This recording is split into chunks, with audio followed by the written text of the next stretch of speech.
J'ai entendu maintes histoires sur ton espèce, sorceleur. Tu es... un mutant. Le fruit de la magie. Tu parcours le continent. On veut personne de ton engeance ici. Tu traques les monstres. Pour de l'argent. Je croyais que tu aurais des crocs ou des cornes, que sais-je.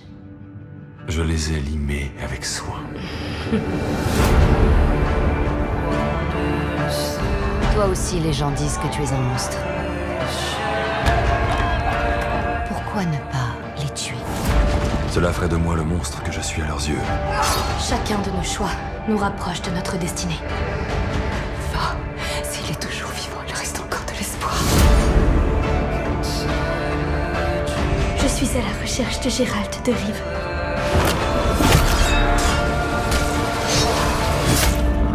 Ne me juge pas. On dit que les sorceleurs ne ressentent aucune émotion. En quoi crois-tu? Le mal est le mal. Qu'il soit moindre. Suprême. Moyen.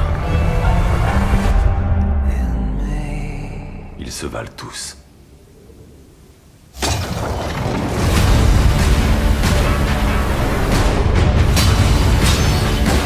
La princesse Cyrilla est ta destinée.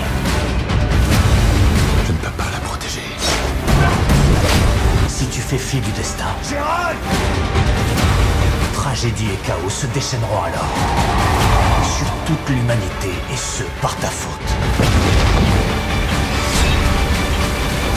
Je prends le risque.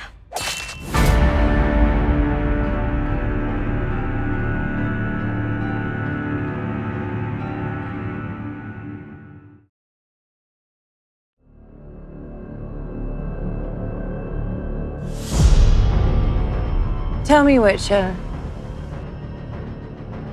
You don't believe in destiny? Or the lesser evil? What do you believe in? What is a Witcher? White hair, big old loner, two very, very scary looking swords. I know who you are. A Witcher is a mutant, and their trade in particular is monster hunting. The Butcher of Blaviken! You are almost universally hated by every species on the continent. It's unlikely you're going to have a cheery personality. But Geralt himself, despite the stony exterior, is actually quite good, but very capable of doing bad things. Geralt isn't simply a white knight. He isn't simply a harsh monster hunter. He's an incredible blend of the two. The rumors about witches are that they don't have emotions. You take no prisoners, so I hear. And that is perpetuated by them. Sometimes there's monsters, sometimes there's money. Rarely both. When they're created, they undergo alchemical trials, which is a combination of elixirs and magic, which have very aggressive effects on their bodies. This allows them to take various potions. These potions enhance them in various and different ways. The signs that witches cast, they are basic magic, but very, very effective. You often see this very dry humor come through, which is one of the more charming aspects of Geralt. You smell of death and destiny. It's onion. Right, yeah. Destiny is one of the major themes, which is a force which is controlling him and indeed the world around him. Geralt aggravates destiny. He doesn't believe in it. But it turns out there may be a little more to it. Find her. But Geralt's greatest strength is his capacity to still love despite having been treated incredibly harshly. Despite what he says, he still believes in the goodness of people. And you couple that with incredible sword skills, speed, agility, and endurance, then you have an interesting character.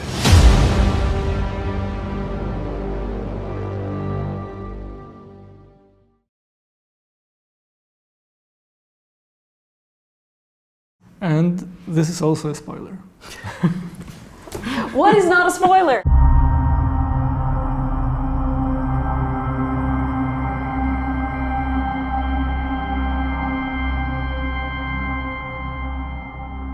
Hi, I'm Lauren Schmidt-Hissrich. I am the creator of the Netflix series The Witcher. Hi, I'm Tomek Baginski. I'm EP on the show. And we are here to walk you through our newest trailer.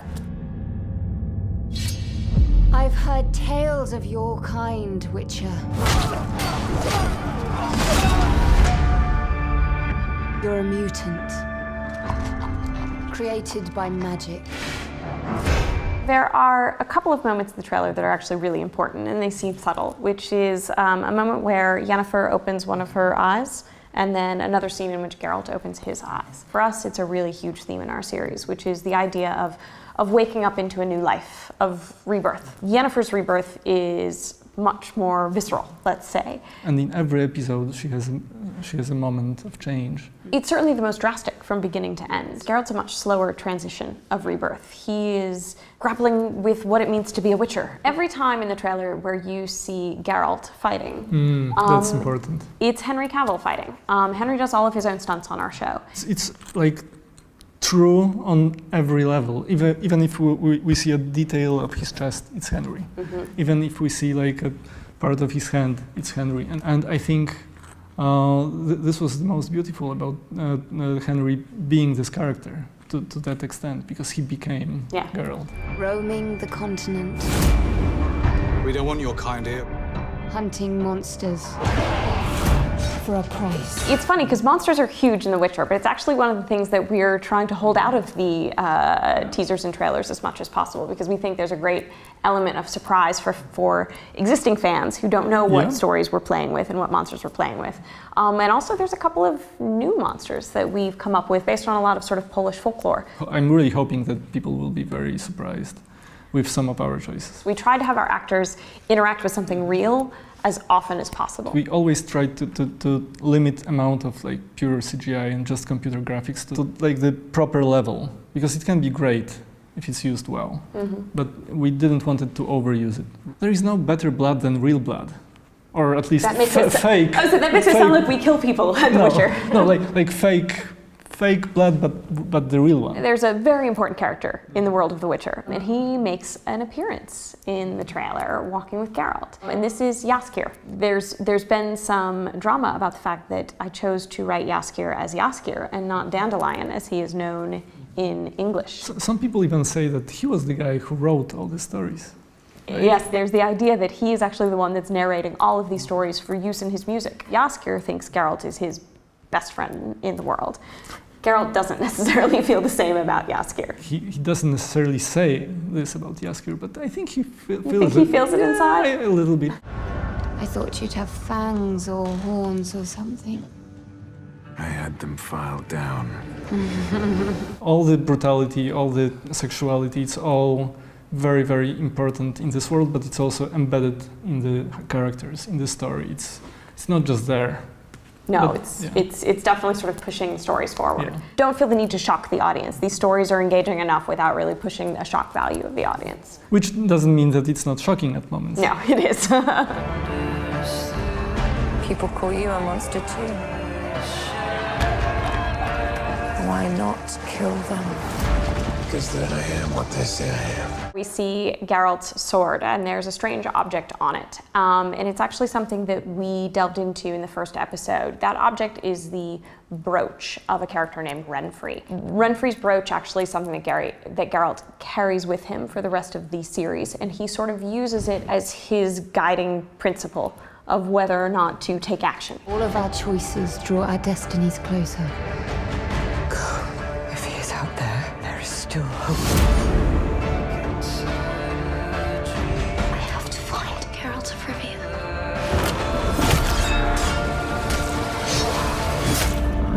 Don't judge me. Anyone who's familiar with the books knows that Roach and Geralt have a very special relationship. Henry actually cast Roach himself because he really wanted to make sure that he, as an actor, felt the bond with the creature that Geralt is supposed to feel with Roach. Geralt obviously has two swords in the series. Yeah, of course, he has two swords, one for the monsters, one for the humans. And we see him mostly with his steel sword on his back. Coming into the series, I always assumed that he would actually use the silver sword more than he does. Geralt is a monster hunter, but this danger is coming very, very often from the human side. And we never forgot about the second sword. The second sword is there, with the horse. This is how it was originally done in the Andrew Sapkowski stories. They say witches can't feel human emotion. What do you believe in? And I was just thinking of another moment in the trailer where we see Geralt and Yennefer together. And Geralt is in a bathtub, which I think fans have been wanting and waiting for. These are two people who have been determined not to need people and not to want people in their lives, and then they intersect. It's just the beginning of their relationship, which will be very, very stormy, but yes. very beautiful. Evil is evil. Lesser. Greater. Middling. It's all the same. We play a lot with sort of the themes of good and evil in our series, and we try to make sure that in every episode we flip-flop with our characters a little bit. We look at a character who seems like the good guy, and we actually start to question his or her motivations, and we do the same thing with villains all the time as well. It's all mixed and convoluted, and it's very, very messy, like our world.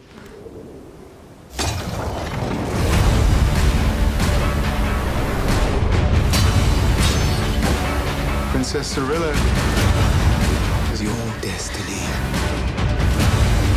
I can't protect her. If you dismiss it, Geralt! You will unleash true calamity upon us all. So there's a mysterious moment with Ciri in the trailer where she has something dripping from her hands. And what we can say about it is that Ciri goes through a lot of trauma this first season, and that trauma is sort of revisited to her in her dreams and nightmares. This is the moment where she understands that she's actually somebody else. Yeah. I don't think there is other show right now which is using magic so often and to that extent as we are. We see a moment in the trailer of Geralt using Ard, which is a different type of magic. Very, very basic battle magic. Magic is a big part of the world of Witcher, and it's also quite original because it's not just magic, it's kind of a science of this world. Geralt, to enhance his abilities as a warrior, he's using quite a lot of elixirs. They are basically poisons, but for Witchers, they are actually like enhancers. The elixirs make him faster, stronger, help him see in the dark. And he actually undergoes a physical transformation as well. Most people will consider him a monster. I'll take that chance. So that is all we have for you. We hope that you enjoy the trailer and stay tuned for the show to come. And I can only say the same.